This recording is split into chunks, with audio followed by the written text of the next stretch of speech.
When I was younger, I went through a phase of being very into Ouija boards. I was often fascinated by the supernatural and was quite frankly disappointed that nothing had ever happened to me.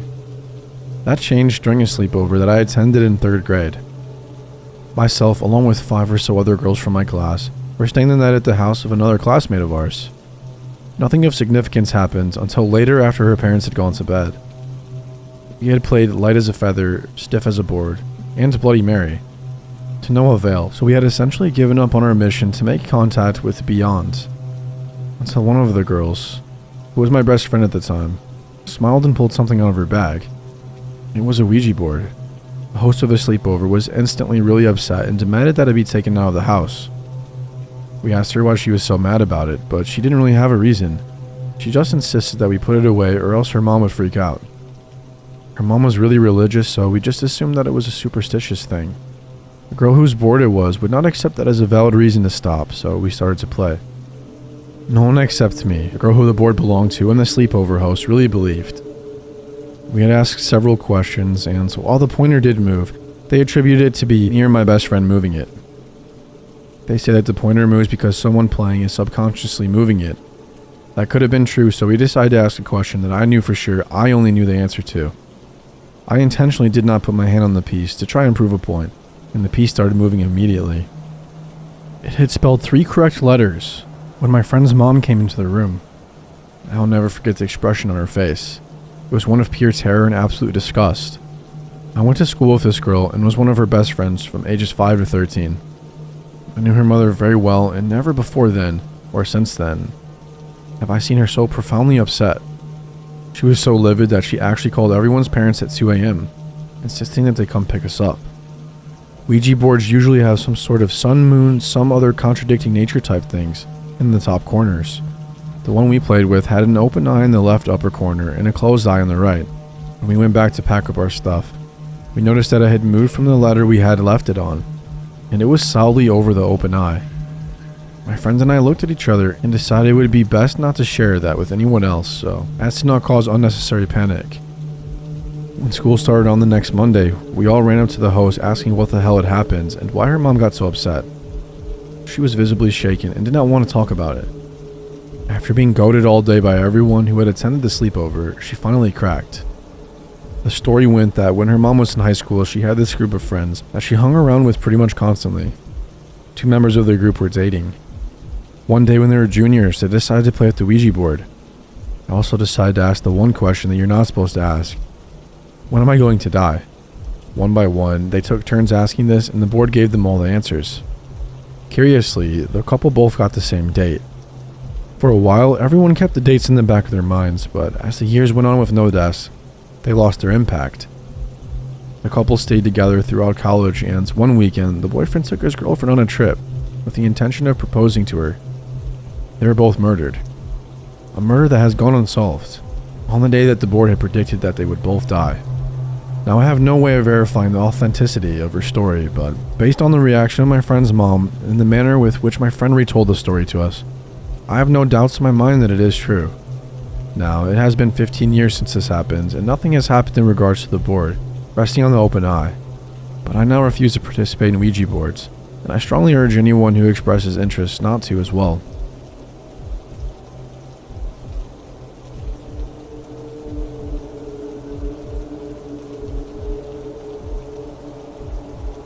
During July of 2011, my friends and I decided to go on a camping trip to Vancouver, British Columbia during our final summer break before senior year. We stayed at Garibaldi Provincial Park because my friend's aunt lived about 20 minutes away in case we needed anything. We are not really experienced when it comes to the outdoors, being high school kids in the suburbs of Mississauga, so this convinced my parents to let me go. About a week before we left, one of my friends, Daniel, brought up that he found his grandmother's old Ouija board in his attic. When he was living in Ecuador, he had always been told to steer clear of it, but after she had passed away, he completely forgot about it. Obviously, being the ignorant, rebellious 17-year-olds that we were, we decided to take it with us. None of us really believed in it, aside from Daniel, who was told stories by his grandmother as a child, but even then, he was curious to see if they were true. So the week finally passed by and we left for our trip. We safely arrived at my friend's aunt's house and gathered everything we needed to spend the night in the forest. The day passed by pretty quickly and mostly consisted of us putting up the tent and setting up our campsite. Once the sun went down, we decided to light a fire and roast hot dogs. Just when we were about to pass out from exhaustion, Daniel brought up the Ouija board, and there was no way we were going to leave without doing it. Little side note, this was not one of those plastic Hasbro boards you find at a nearby Toys R Us. This was about 50 or 60 years old, from a small town in Ecuador, probably made by Satan himself by the looks of it. I'm not sure how well the manufactured ones work, but just to be safe, I'd avoid those at all costs as well. So the five of us huddled around a circle alongside the dying fire. Daniel said a prayer of some sort in Spanish before we started, and to be honest, I nearly shit myself, because I thought he was possessed already. Then he explained to me that his grandmother told him to pray beforehand to avoid evil spirits. Still not knowing what we were doing, we figured the best way to begin was to ask a question. So everyone put 2 fingers on a leaf we found on the ground to use as a planchette, since Daniel said he couldn't find the original. We decided to ask some stupid questions like, how small is Daniel's dick? Naturally, we didn't get a response and just figured the whole Ouija board thing was a hoax. Then we decided to ask the most basic question. Is anybody there? Suddenly our arm started to move the leaf, spelling out the name. Vual. I of course freaked the fuck out, as did my friend Celine, whose aunt was the one living nearby. Let me tell you, at that point we should have stopped, but hey, it actually worked, so why not finish what we started? We continued to ask questions, mainly about Vual and his background, from which we didn't get more than a phrase in a different language. I don't know how to pronounce it or what it meant. Every time we asked anything related to the demon. After a few failed attempts to get to know our company, we decided to steer the questions back to us. Sitting across from me, Patrick asked, which one of us won't graduate, jokingly. Our hands spell out, Daniel and Celine. We all laughed, since Daniel was one of the smartest people I know, and Celine's mother would ship her to a boarding school in a heartbeat. But there was the slightest inkling of suspicion that her youngest daughter wasn't attending university. We then asked a few more questions about our personal lives and decided to call it a night. We said our goodbyes and went inside the tents. At around 4 a.m. that night, I woke up for some unknown reason. As I was about to roll over to my side and fall back asleep, my friend Clara, whom I was sharing the tent with, asked why I was breathing so heavily. I wasn't. We stayed up for the rest of the night trying to figure out the source of the noise, too afraid to check outside. I suggested that it was probably some animal, but she swore she felt the breath down her neck. The next morning, we asked others about it, and nobody said they heard anything, so we just brushed it off as a too vivid nightmare. And after packing up all of our stuff, made our way back to Celine's aunt's house. The rest of the summer passed by uneventfully, and by the time the school year started, we had almost all but forgotten about that night. As the weeks rolled on, Daniel became pretty distant from all of us. We'd been talking less and less throughout the summer, but I figured he was trying to make the most of his then full-time job in order to save money for university. However, it got worse during the school year, and I then thought, maybe he's just stressing about homework and extracurriculars. I tried reaching out to him once in a while, but he never answered his phone.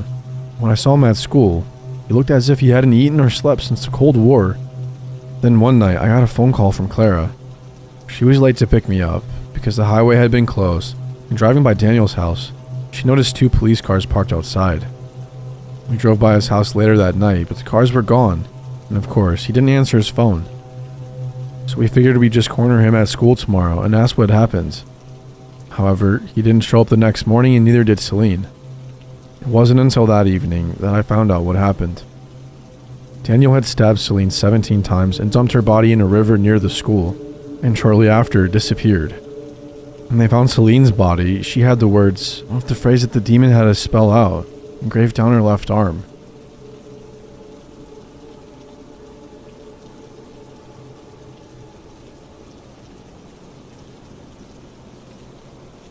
This story is about an experience I had using a Ouija board when I was in 7th grade. I'm 28 now, so it was quite a while ago. I don't remember some of the smaller details anymore, but everything I'm writing actually happened, and this story is 100% true. I'm the kind of person who would probably never have believed in anything paranormal, unless I experienced it for myself, so in a way I'm glad that this happened to me when it did, as it opened my eyes when I was still young. This all happened at my friend Mark's house. It was on a weekend.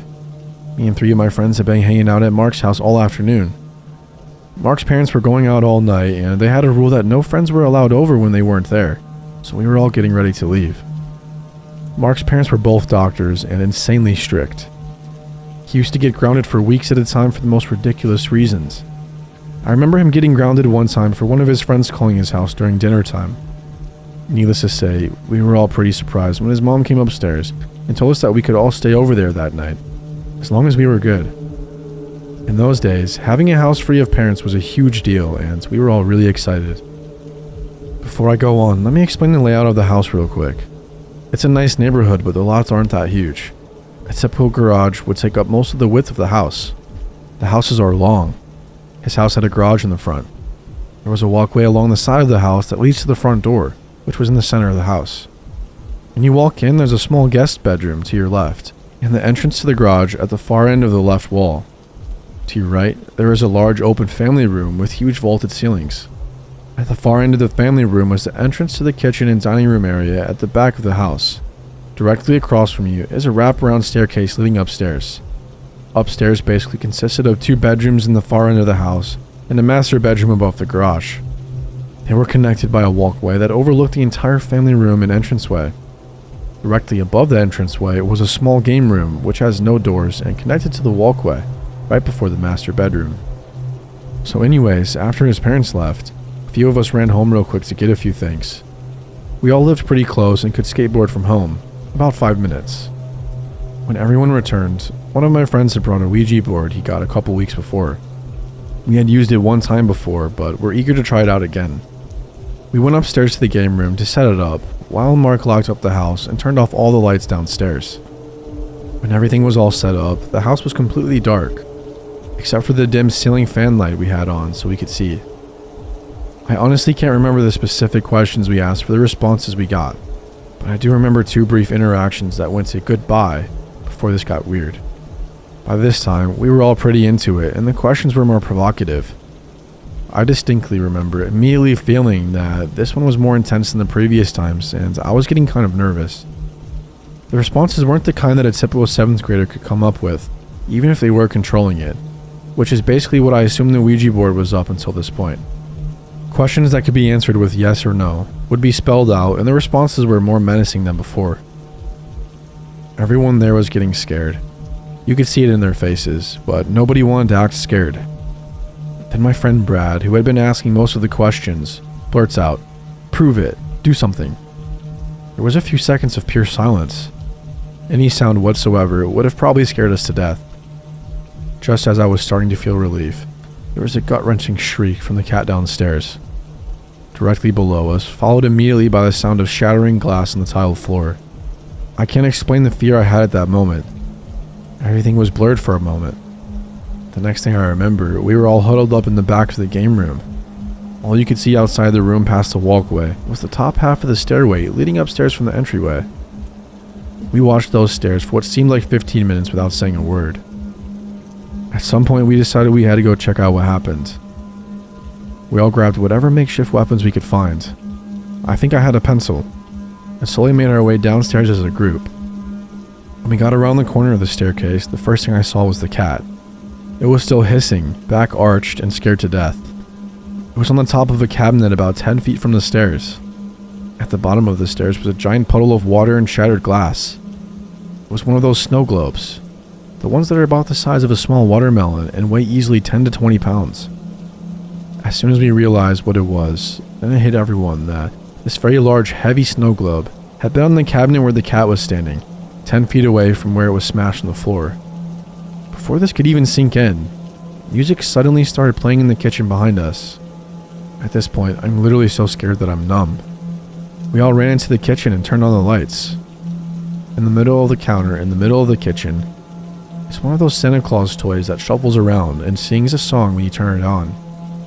Mark runs up, grabs it and starts flickering the power switch, trying to turn it off. It wouldn't turn off.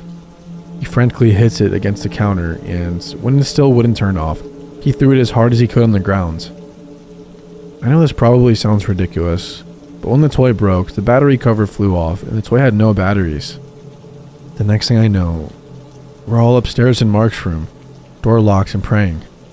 Nothing else happened after that, but needless to say, Mark got grounded when his parents came home to that mess. He then got grounded for twice as long for lying about what happened. In a way, I'm glad I experienced this, but there is no way I would ever use a Ouija board again in my life.